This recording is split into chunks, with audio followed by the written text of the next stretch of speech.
Hiya, it's me again. Enough with the chit chat, let's get into the video. So I'm guessing if you're watching this video, you've probably got a helix piercing that's not healing, and it's probably been pissing you off for quite a while now. I have been through this myself, I've been through the journey, I know what's going on, I'm going to tell you how to fix it. So first of all, we're going to go through all of the don'ts. These are quite important, so that's what we're going to do first. Do not remove the piercing. Whatever you do not remove the piercing.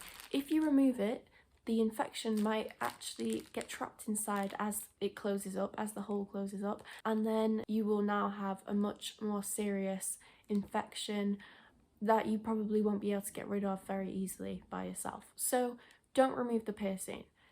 First rule, don't do it.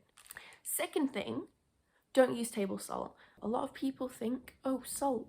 They told me to use salt, and then they just go and grab some table salt from the kitchen downstairs.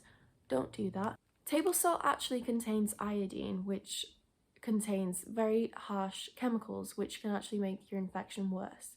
So please don't use table salt, okay? So you can use 100% natural sea salt, that's fine. Also, if you live near the sea, just go swimming. I'd say just go swimming for a little bit, morning and night. Salt is an amazing healer. It heals. So you want to clean your piercing twice a day with the non-table salt, and you want to use cotton pads. The reason why I'm not going to suggest that you use earbuds is because they can really be a bit too harsh, and if you're like really, you know, it can irritate the piercing more. So although using an earbud might be more accurate and you'll be able to get all the crust out, which is very satisfying, you don't want to do that because, like I said, too much pressure, it's gonna irritate the piercing. So use cotton pads. If you're better than me, you can use reusable cotton pads and wash them, but I'm being a bad person and using these for now. So soft pads in the ear, drench it in the hot water. So you want to use about half a teaspoon of salt in a little dish of hot water. It doesn't have to be a certain amount, just about half a teaspoon, and let it dissolve. Let the water cool down a little bit, but you want the water to still be quite warm, verging on hot. But if you use really hot water, that can irritate it as well. So you need to find the in between. So you're now cleaning your piercing twice a day, morning and night, with the salt. With one of these, very gently, be very gentle.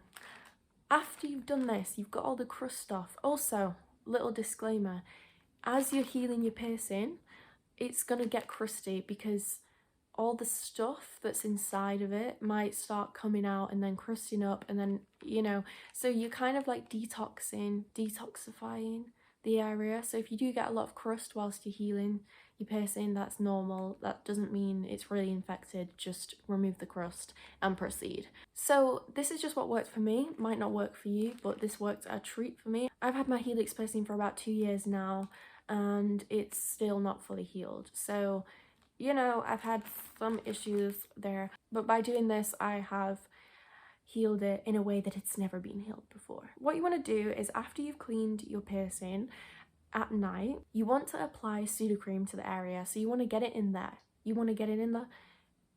You really want to put it all over, right? Especially where the actual piercing site is, where the hole is, where you've been pierced. You need to make sure that the pseudocream is absolutely covering that area. Pseudocream is an antiseptic, so it's really good at killing off that bacteria. So the reason why I've said do this at night is because it's not really a pleasant experience walking around in the day with loads of cream inside your ear.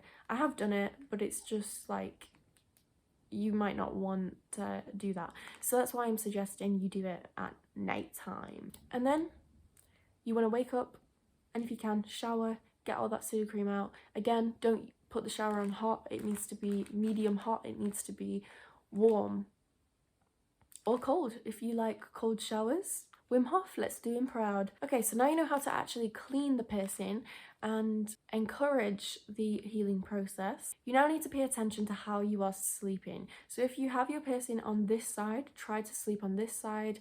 That's why you shouldn't get piercings in both ears at the same time. I've been there, don't do it. It's hell. It's absolutely hell. It's disgusting. Yeah, so try as much as you can to sleep on... Oh my god, just interrupting this video to show you this. How pretty, how cute. So the reason why you shouldn't sleep on your piercing if it is irritated or a little bit angry at you is because it will only irritate it more. Just, you know, if you think about it, you're just adding more pressure to the piercing, and it doesn't like that. So just try your best to sleep on the other side of your piercing. So if your piercing's on this side, sleep on this side. If your piercing's on this side, sleep on this side. Or you can sleep on your face or on your back, but I don't do that because sleep paralysis. Okay, another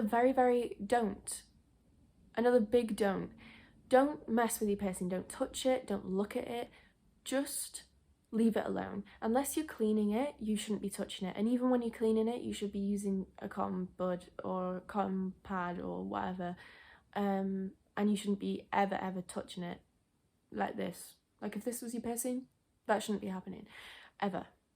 Okay, again, that'll just irritate the piercing more and you'll be putting bacteria on the piercing and inside the piercing, which is not what we're going to do when we want to heal. Okay, now on to the do's. I've just realized I've already done the do's. I just didn't introduce the do's. Okay, so you know everything that I did to heal my piercing. I will put the photos back on the screen. They are in the thumbnail, but I'm going to put them here, either side of me now. This is what it used to look like. Yeah, don't ask. I don't know how it got that bad. It happened very quickly. It had enough. So there it is, and that's 7 days later. Okay, so you can do it. You can do it too. Obviously, you can still see that on this one, it's still kind of irritated. It doesn't look like completely healed. It's still not completely healed, but this is obviously a lot worse than this. So if you can avoid this, do, because having an infected piercing can be extremely dangerous. You can actually get sepsis, which is a rare blood disease. I think I will put anything on the screen right now if I've got that wrong. You have to be very careful, so I would suggest if you have just got a piercing, do clean it morning and night, and just get a habit, make a habit of it, because if you don't make a habit of it, you will forget you have holes in your ears and they will get angry at you. So yeah, let me know if this helped anyone. Obviously, if it doesn't help, I don't know what to tell you. I only have one body. I can't account for everyone, you know?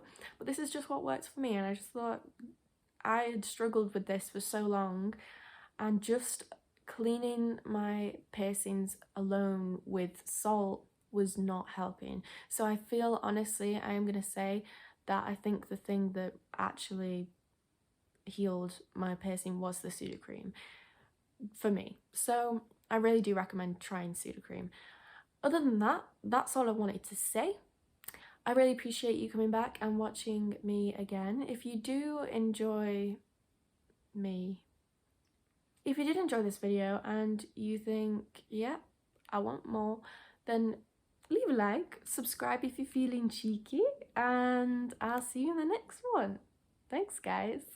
Thanks for tuning in. Really appreciate it. And I love you. Goodbye. See ya.